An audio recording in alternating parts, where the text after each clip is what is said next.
Hello, everyone, and welcome to the PhRMA Foundation's Exploring Career Paths webinar series. My name is Amy Miller, and it is my pleasure to introduce to you this day's webinar, UCB's PharmD Fellowship Program. Thank you for joining me. I'm excited to present this webinar in that it's been a pleasure bringing industry options to our awardees and grantees. I'm glad you're here today. Although this webinar is focused on PharmDs, it is a good peek into what an industry career looks like, and it is applicable also to PhDs and MDs. So stick around even if your degree is not necessarily a PharmD one. It is my pleasure to remind you that this is part of a series that we call Exploring Career Paths and Honing Professional Skills. In this series, we talk a lot about how to communicate our science to a lay audience, and we also introduce our audience to other industry pathways. So we do have one for MDs, and we do have another for PhDs and PharmDs at other companies. So take a look at those. One set of very valuable webinars are the ones about how to apply for our grants. As you all know, we do give away grants in the pre-doc, post-doc, early career categories in drug delivery, drug discovery, translational medicine. For value assessment and health outcomes, we also offer mid-career awards, and then we do special calls for papers and awards regularly. So take a look at Peter Newman's and Stephanie Watts's webinar series. They both talk about, from very different perspectives, how to apply for our grants. And I think they're both worth watching. They're both entertaining and contain a lot of wonderful information. So now I will introduce our panel for today. We have a team from UCB, and I will introduce one of them, the moderator on their side, Walter Abile. Please join me and take over. Thank you, Walter. Thank you so much, Dr. Amy. And I have to give you kudos because you got that last name spot on. Good afternoon, everyone. And thank you so very much for joining. And also a very big thank you to PhRMA Foundation for allowing us to utilize this platform to talk about the UCB PharmD Fellowship Program. My name is Walter, and I am one of the current PharmD fellows at UCB, and I will be moderating our discussion for today. And also join with me today are my co-fellows, both the first and the second year, as well as our past fellows, Jesse and Alexi. And also we have our UCB Fellowship Director, Dr. Iram Hassan. They will be introducing themselves eventually in due time.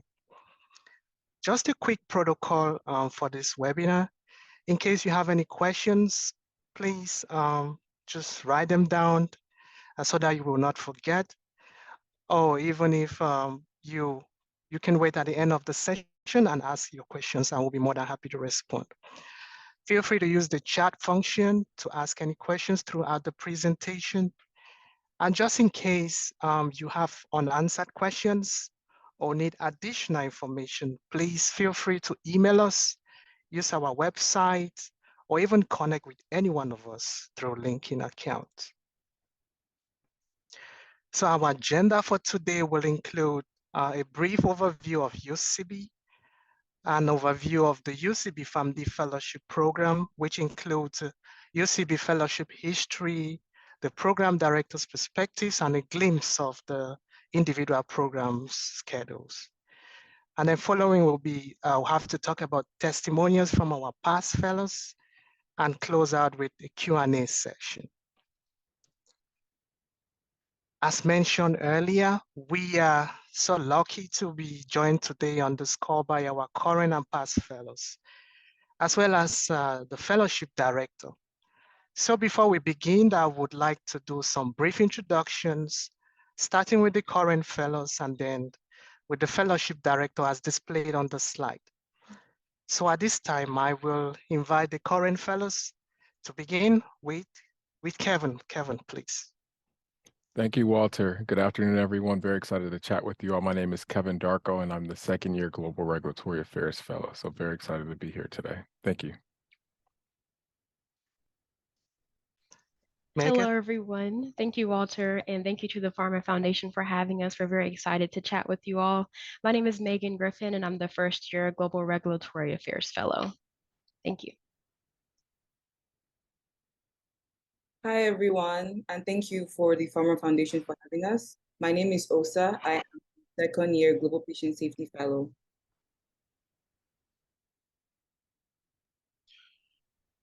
Hello, everyone. My name is Collins Asamoah, and I'm the first year Global Patient Safety Fellow. Thank you, PhRMA Foundation, for having us today.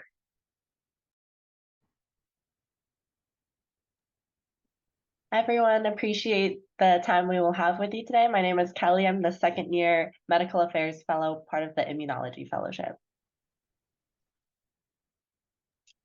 Hi, everyone. My name is Akash. I'm the first year Medical Affairs Immunology Fellow, and I'm excited to be here today and discuss UCB.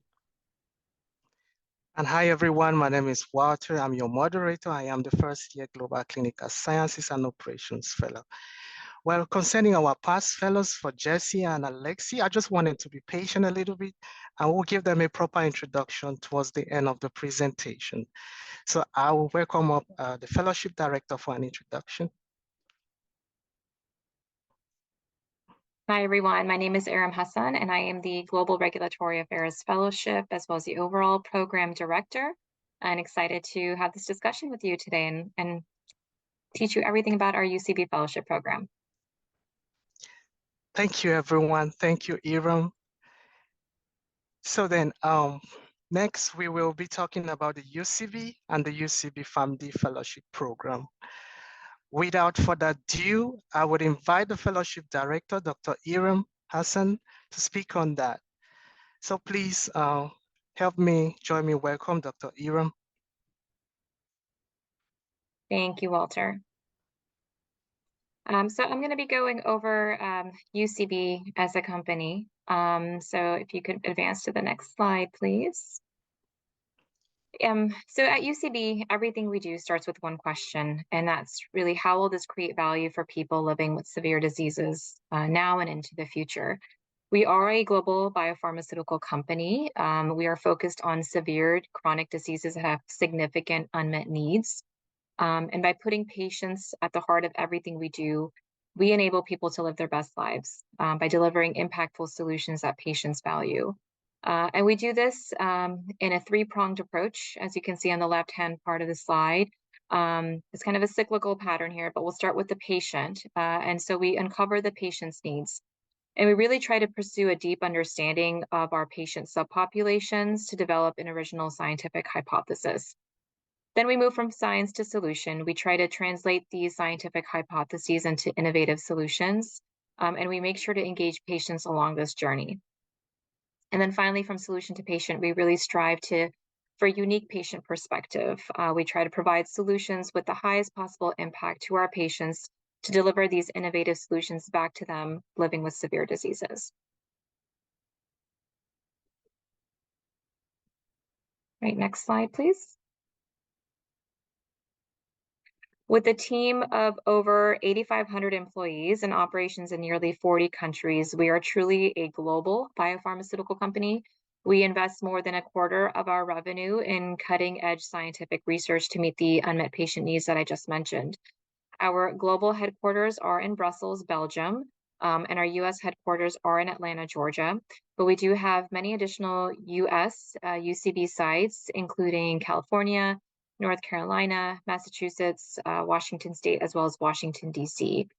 In terms of our disease areas of focus, we are focused on severe chronic neurological and immunological conditions. And I'd say we are blazing a path, integrating new technologies like machine learning and data analytics into how we work today to unlock a healthier tomorrow. Next slide, please. We do have a very rich history, not necessarily pictured on the slide, but feel free to check out our website to understand all the different marketed products that we have. We have homegrown, what we call homegrown development of blockbuster drugs such as Zyrtec, which I think everyone should be familiar with, as well as Keppra for epilepsy. We have several multiple marketed products across the immunology and neurology franchises. Products such as more recently approved Bimzelx, Cimzia, Evenity. We are traditionally known as the epilepsy company. So we have a number of epilepsy products as well that are marketed and approved globally that include products like Vimpat, Briviact, Nasolam, and Fintepla, and a number of other neurological products, such as the one that recently got approved, which is Rystigo for multiple sclerosis. We do have an exciting and promising pipeline of drugs, which is what is pictured here. These are drugs that, again, are spanning multiple phases. Our researchers are constantly developing a range of novel chemical and biological entities to improve people's lives. So our pipeline, we like to say, is very deep and varied with these compounds across phase 1 through phase 3. And we have several more in early stage proof of concept clinical development. So now that I've given you a very brief overview of UCB as a company, I'm happy to share a little bit of a history about our fellowship program. So our mission is to develop and maintain a program that nurtures the growth of successful industry professionals. You'll get to hear a little bit more about what the actual individual fellowships look like and how we accomplish that mission. But just to kind of give you a history of when we started, it was back in 2017 that we initiated recruitment for our first fellow, and that was within the functional area of global regulatory affairs. We grew over that time, and year after year for the last actually 2 to 3 years, we've been adding multiple functional areas from patient safety, medical affairs, global clinical sciences and operations, and now more recently, we're going to be recruiting for global medical affairs position in rare disease.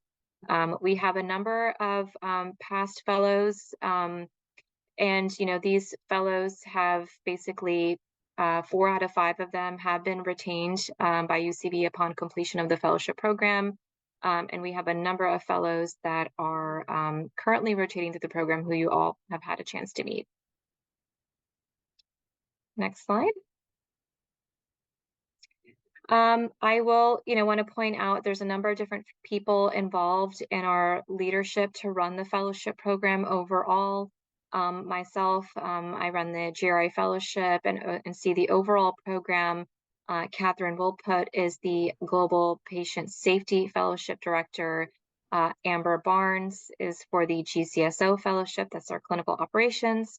And then we have Tay O for Medical Affairs, Immunology, and then Chioma Azenduka for our newest fellowship in rare disease.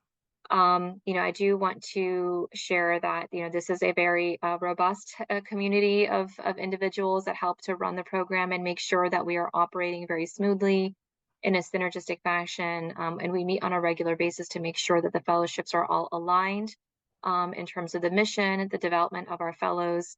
We're very proud of the organization that has been developed in the last, 5 to 6 years here. I'm happy to take questions about, how we've set up the fellowship, any other questions that you may have from a director perspective during our Q&A.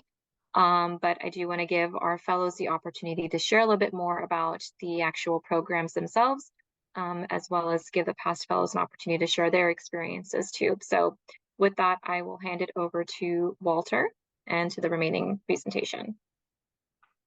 Thank you very much, Iram, for the great insight about the UCB and UCB PharmD Fellowship Program. And again, feel free to use the chat function to ask any questions, or if you prefer to save your questions to the end of the presentation, it's still good and completely up to you. So we will go to the next part. We will jump right into the next part of the presentation, which includes a brief breakdown of the individual fellowship programs. And we will begin with the Global Regulatory Affairs, and I will invite the first year Global Regulatory Affairs Fellow, Megan, to speak on that. So please, Megan, you can take it from here. All right, sounds good. So the UCB Global Regulatory Affairs Fellowship is a 2-year rotational program. It is located on the UCB Atlanta campus in Georgia. And to briefly describe this program, fellows work with teams to prepare and execute innovative regulatory strategies in order to increase and expedite patient access to novel medications globally. The fellow is assigned to work with a regulatory science lead for one or more products throughout the duration of the fellowship. And within that duration, the fellow assists and leads regulatory submissions to health authorities in order to support drug applications for approval. And as you can see, the rotational aspect of the program allows exposure to various sub-functions of regulatory affairs. Starting out in the program, there's 2 weeks of exposure to regulatory operations, and this is where the fellow supports submissions for pipeline and or marketed products, and it also involves a longitudinal project that the fellow gets to work on throughout the duration in order to improve systems at UCB and facilitate the learning process as well. And that 2 weeks overlaps with the 8-month rotation in regulatory therapeutic sciences. And the bulk of this rotation is about learning to strategize innovative pathways for drug development and for upcoming health authority interactions with the goal of achieving patient access in the most efficient way. Following that is the advertising, promotion, and labeling rotation for 5.5 months. In that rotation, the fellow collaborates with the marketing team a lot in order to regulate product labels and any marketing materials. And then CMC, chemistry, manufacturing, and controls, and devices. And the devices portion is unique to UCB as far as fellowship programs. And that is for 4.5 months, where the fellow learns to regulate the early development part of the drug process. Then there is another 1-month block back into regulatory operations, followed by 3 months of an elective rotation. And this is where the fellow gets exposure to any other function, whether it is, health economics, outcomes research, it can be policy, it can be medical affairs, really anything outside of regulatory. And then lastly, there's 2 months of the fellow's choice back into a core regulatory rotation, and that ends the fellowship. And I'm happy to answer any questions about this program during the Q&A session that follows. Thank you. Thank you very much, Megan. Thank you very much for that. And now we will go to the Global Patient Safety Fellowship Program. And so I would invite Collins, who is a first-year Global Patient Safety Fellow. Collins. Thank you. So like my co-fellows here, our program is 2 years and it is based in the Atlanta campus. And during the fellowship, you can expect to be part of a team that is the trusted scientific expert here at UCB. So that allows you to interface not only internally with various key stakeholders in various functional areas, such as HOR, commercial marketing, and more, but it also allows you to interface with key external stakeholders, whether that is KOLs, dermatologists, HCPs, etc. What you can expect during the 2-year fellowship is first and foremost during your first year is an understanding of sort of how medical affairs is going to bring value to our HCPs and to our patients. You're also going to be able to participate in broad strategic planning, figuring out where UCB is going to have a presence at what congresses, what we're doing at those congresses, etc. And you're also going to be able to execute medical affairs tactics such as data dissemination strategy, Congress strategy, and the creation of various medical resources. Now here on the left-hand side of the slide, you can see sort of the rotational framework. That first year is intentionally designed for you to get up to speed and everything with the team. So you're going to be in strategy immunology for 15 months. It's deliberately also this long in order to allow the second-year fellow to have 3 months of overlap with the incoming first-year fellow as you're getting up to speed and getting your feet under you at UCB. Then in your second year, you're allowed to choose up to 3 3-month rotations.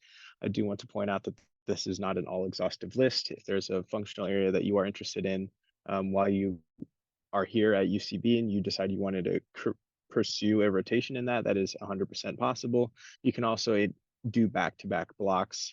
For example, if I find medical review very interesting and want to do 6 months there, that is also an option. So you have a lot of choices in the second half of the fellowship, and I look forward to any questions you have about it. Thanks, Walter.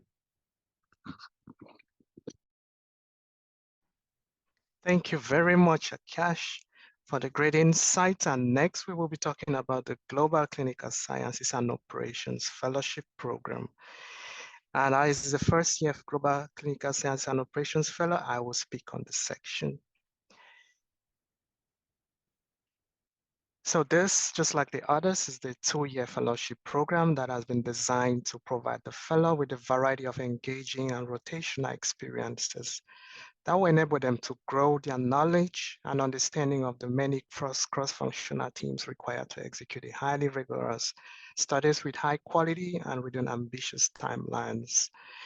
It is also structured into rotations, and you're gonna rotate in clinical project management, which will involve daily management of clinical trials, including interactions with external vendors and contract research organizations, as well as technology vendors and other third parties.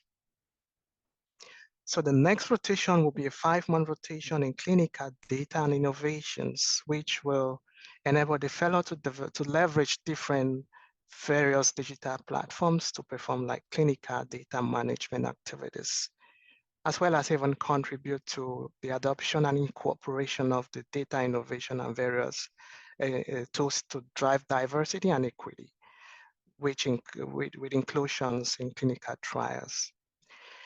The fellow will also have an opportunity to do a medical writing rotation for 5 months, which will enable the fellow to participate in protocol designing as well as protocol development, including closing out activities. So the fellow will be able to gain experience in developing ICH compliant clinical and regulatory submission documents in support of our drug approval. Then the next block will be a strategic clinical partnering, which will essentially allow the fellow to learn about executions and management of contracts with the different investigators and the different sites and vendors who are very essential to the successful delivery of our trials. And then just like the others, they're gonna have 2 optional rotations of their choice. It could be in the same department as well as it could be external.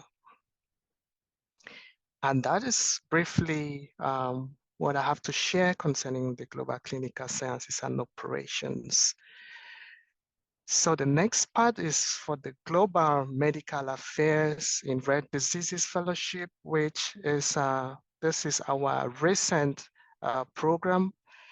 And although the director of the program could not make it here today due to other professional obligations, however, we have our second fellow, Kelly, in Medical Affairs, who will be speaking on this part.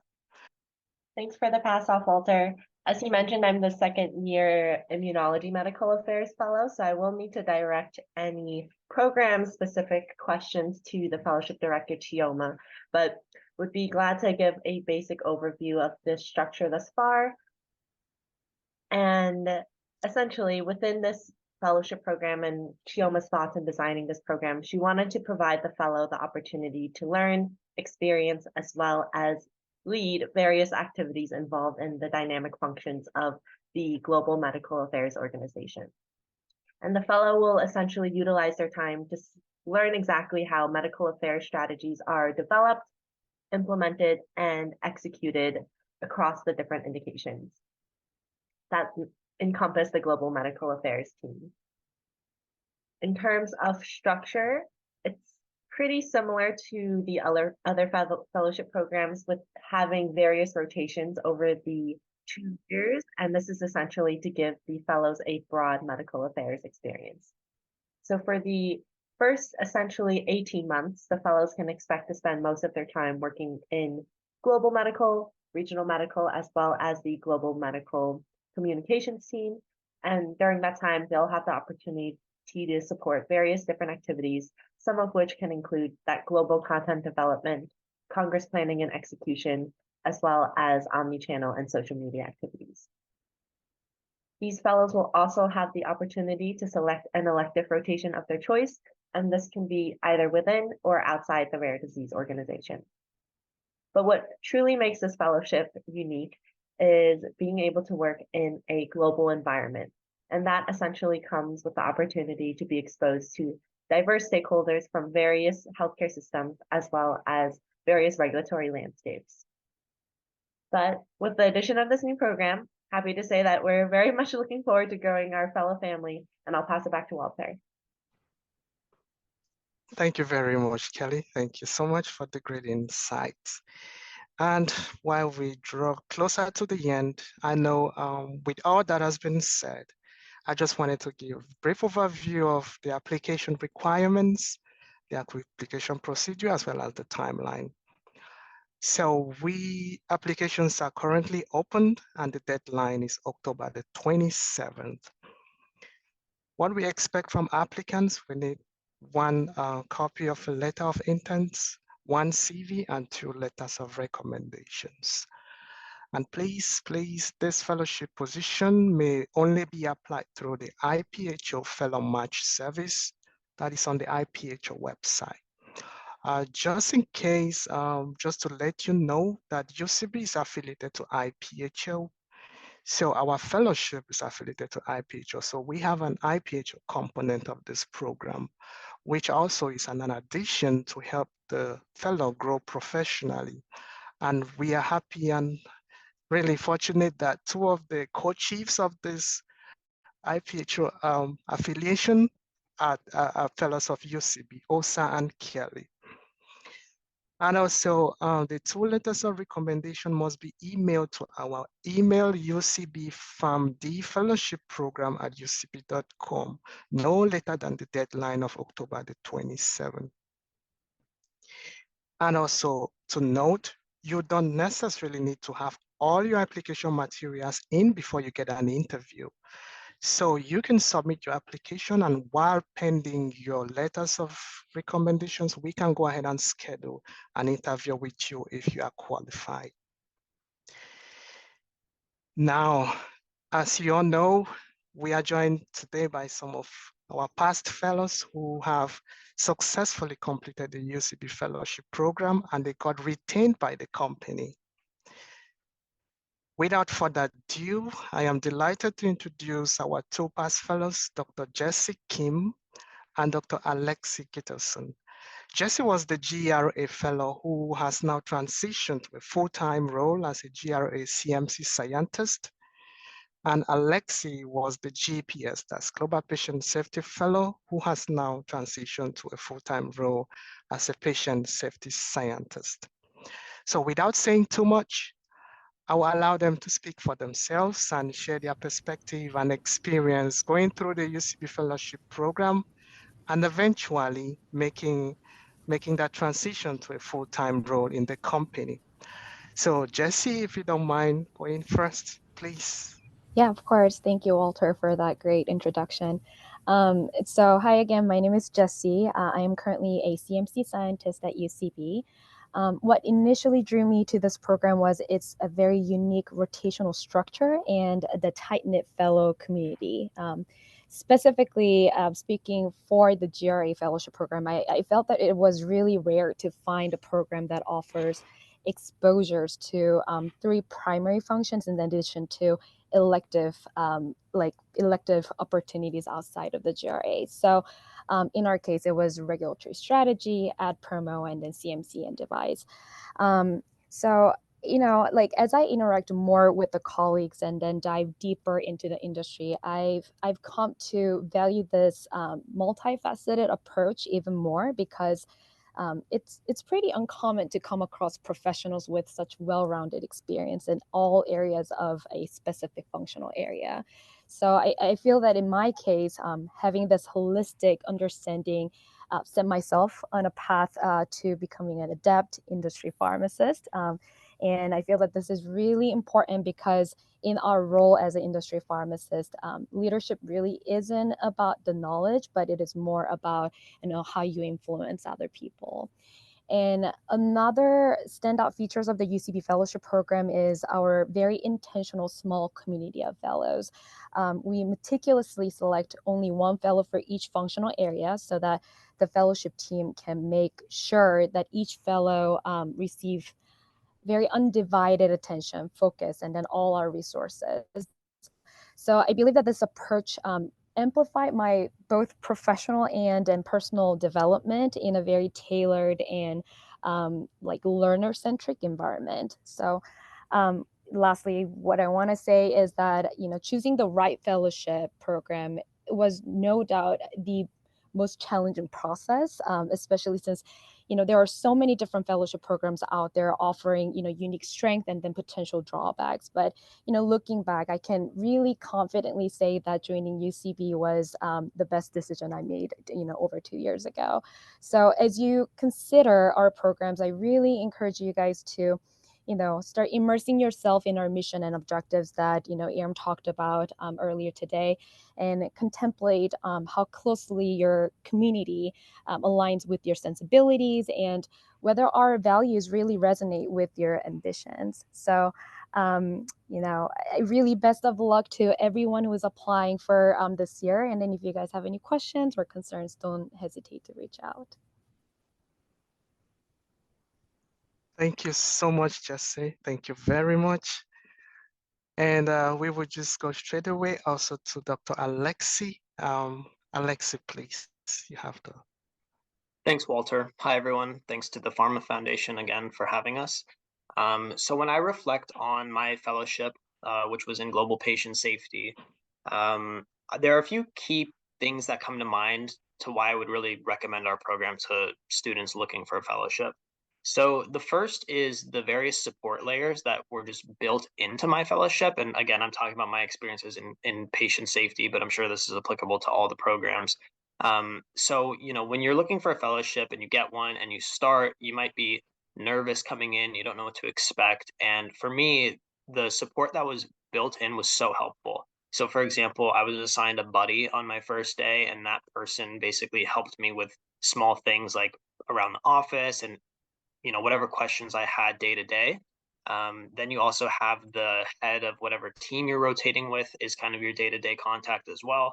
Then I had Catherine, who was my fellowship director. And then aside from all that, I also had a different fellowship preceptor who was my preceptor for the entire 2 years, regardless of what team I was rotating with at the time. And so that way I always had 4 or 5 people that I could go to for anything that I needed. And I found that to be really helpful. The second is the exposure to upper level management. And I think this is partially due to the culture at UCB and how open everyone is to having conversations with newcomers and with younger employees. But then I think part of it is also due to the size of our company. And our company is not small by any means, but generally the teams are not too big. So you have the ability to really get to know everyone you work with day to day. And I really like that aspect of it. I like the aspect that as a fellow, I was able to be on a first name basis with the head of patient safety. Whereas if you were to be at a huge company, you might not get that opportunity. And those types of experiences are really valuable to your career development, which is what you're focused on as a fellow. The third thing that I can recall is the overall flexibility of my fellowship program to adapt to my interests. So for example, we had a curriculum, which Osa went over on the slide, or Collins went over on the slide. And, it's a 2-year program and the curriculum is set. But for me, I remember there was a moment where for my elective rotation, I really wanted to do it in medical affairs once I made up my mind on that. And there were particular events going on at the time where I really wanted to rotate at a particular time, but that didn't align with my fellowship schedule. But my fellowship program director was able to work with me and the heads of the other teams that I was going to rotate through, and they were able to shift things around in the calendar for me and get me that opportunity. And looking back, I thought they really went above and beyond there, and that's something that I really appreciated. And then finally, now that I'm not a fellow anymore, I could really say that the goal of the UCB program, we like to say, is to develop best-in-class industry professionals. And now that I'm full-time at UCB, by any means, I definitely don't know everything there is to know about safety. I think, you're going to continue learning throughout your whole career. But I could say that the fellowship program did an excellent job of teaching me the skills and the mindset needed to be successful post-fellowship. And really, that's all you can ask for.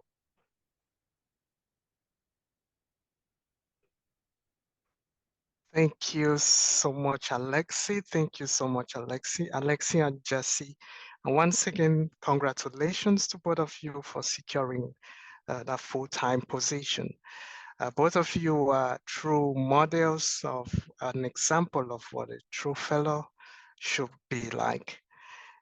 And at this point, I want to thank everybody very much for taking out time to join us today.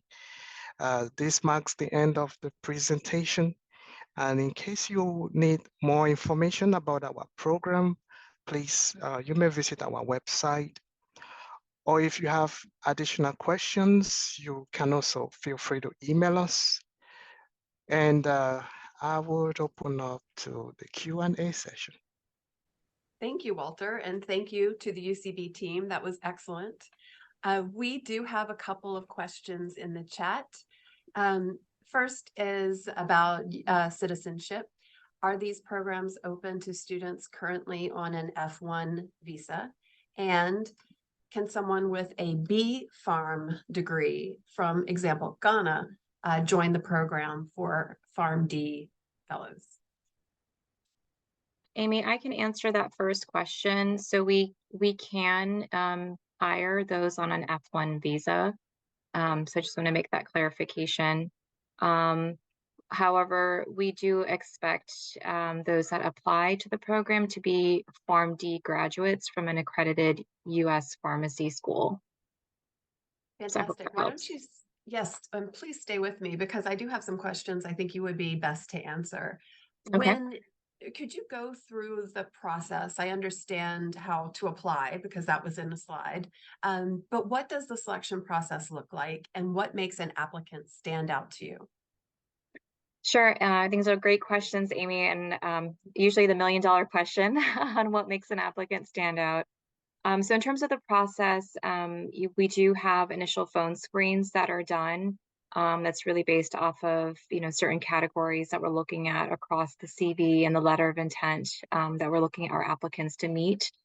In terms of leadership experience, varied, work experience, and making sure that those that are writing their letters of intent are very clearly articulating kind of the why they're applying for not only the functional area, but the UCB program in and of itself and what they are there to contribute as a fellow. So I feel like if you're able to meet those milestones, then you can definitely move past a phone screen. And then we do have final round interviews, usually between 3 to 5 top candidates for each of the functional area. They each handle it slightly differently. There may be a presentation component, for example, for some of our fellowship programs. And in terms of timelines, we aim to wrap that up by early December. And we've, historically been able to meet that timeline. In terms of what to look out for, I mean, I think every fellowship director may answer this a little bit differently, but I would say we are very consistent in what it is that we're looking for. Definitely somebody that, has demonstrated leadership, that can work very proactively and autonomously and has demonstrated that and really can show that that drive and enthusiasm to do so in our interviews. And a person who's curious, can ask questions, and is really looking to make their fellowship experience a unique one for themselves, differentiating themselves from past fellows, and raising the bar, right? I mean, we lay the foundation out for our fellows, but we ask every fellow to really make it the experience their own. So I hope that helps answer those questions. Absolutely. As well. It's also impressive that UCB has kept some of the former fellows, and it seems like the rest have gone on to industry careers. That's right. It's nice Yep. to see. It's nice to see. I'm curious about what does the day-to-day look like for a fellow? And if you don't want to answer, it would be great if we could just have a few voices, maybe not all of you. I can take a first stab at it. So, Thank you. and it'll probably be the same for my colleagues. But in terms of a day-to-day, I can't say that each day is the same for sure. I think in industry, we know that it's a very variable arena. But in terms of expectations from a fellow, you're providing support usually to a lead. So someone that can provide you support throughout the rotation.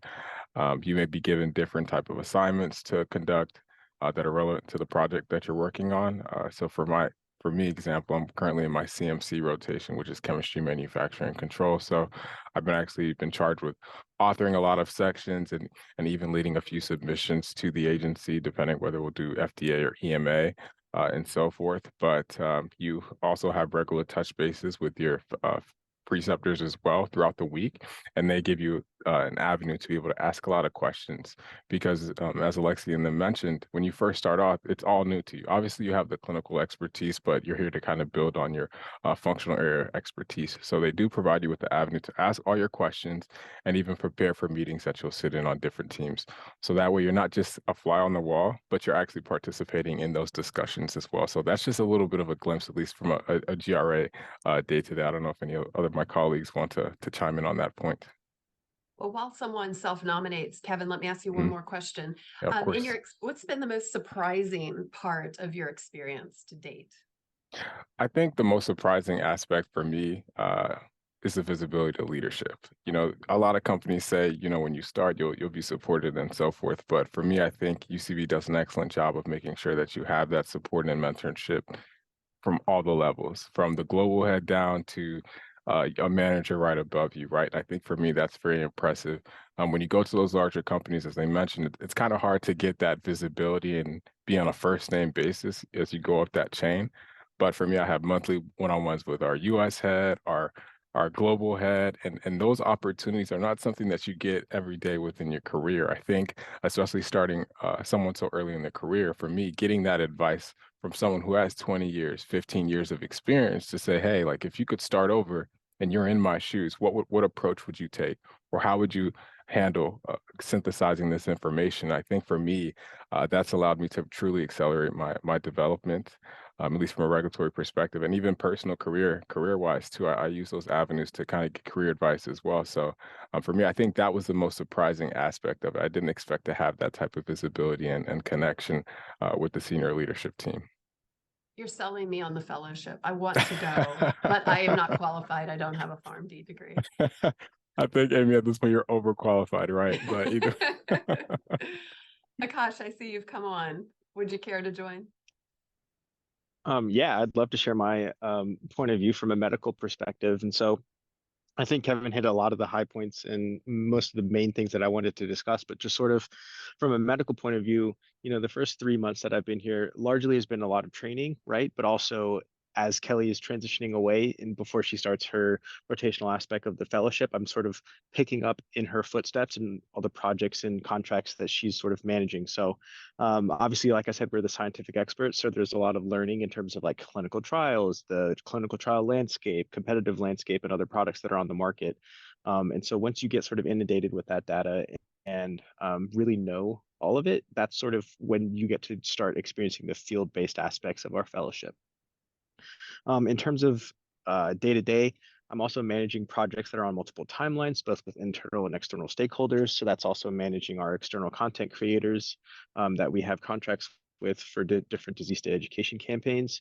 Those are weekly meetings. We also have weekly meetings that I run and manage with our core team members. But then also we have projects that we update on a monthly basis, or might have 2 or 3 months out on a timeline. So I think by nature of the products that we're all working on are all on a different timeline. People have different requirements and expectations of you. And as Kevin said, we have a lot of visibility as senior leadership. And so I think you get to interact with multiple people, multiple timelines, multiple projects, all while doing this sort of overarching theme of being the scientific expert. That's fantastic. We have another question from the chat. So Aram, it might be good to start with you, and then if the relevant fellow would join in, that would be very helpful. The question's related to value assessment and health outcomes research fellowship, which was one of the categories that we saw come up, but I can't remember what the title of the program was. Can a PhD student in the 5th year apply for this fellowship? This particular person plans on graduating in the 6th year. And do we have any webinars related to the PhD related fellowships at UCB?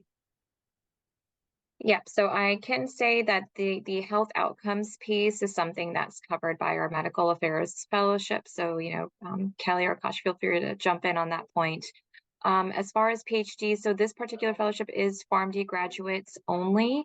I know we do have some PhD programs at UCB, so certainly I can look into that and get that information over to you or to you, Amy, and you can, share that information more broadly.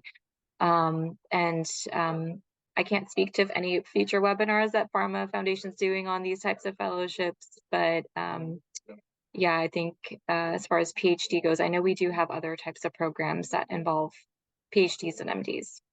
Fantastic. We do have one from AbbVie, and it was both PhDs and PharmDs. So their program does look at both. And it might be a good glimpse for the person who asked the question to take a look at that one, because you can kind of see some similarities and differences in the different medical affairs fellowships between what UCB is doing and what AbbVie is doing. And I would love to host another UCB webinar with the doctoral side of the house if that comes to be. Yeah, absolutely. Yep, I will make sure to get that connection made. Fantastic. And as a reminder to all who are watching, we will send a copy of this recording to you. So you'll be able to look through it again and get to that slide that has the due date, which is October 27th, and also the email address where your referees will send their letters of reference. I want to thank everyone from UCB for taking time to speak with us today. It was great to see all of your faces and hear all of your stories. And I'm pretty impressed with how the different programs are designed with similarities and also differences. And the choice of the fellow to get to go into different units is extraordinary. And it sounds like a wonderful opportunity. As you know, the PhRMA Foundation gives away money. And so for those of you who are interested, our Value Assessment Health Outcomes Award applications open in November of 2023. And the webinar best connected to that application process would be Peter Newman's. We also open at the same time our translational medicine portal, and Stephanie Watts, I think, would be the better one if you could only watch two, but I definitely encourage you to watch both of them if you can. Many of you are familiar with our drug discovery and drug delivery programs. Those do open next year in March. Without our supporters who are listed here, we could not host these programs, nor could we fund 40 great young scientists annually. So I want to thank everyone here, and especially UCB, who on our board does hold the treasurer's seat. And we at the foundation are easy to reach. Here is our contact information, and we will get back to you as soon as possible if you have any questions about our programs, anything we can answer about UCBs, or any other topic. We urge you to get in touch with us and follow us on social media channels. Thank you for your time, and I hope you all have a great day.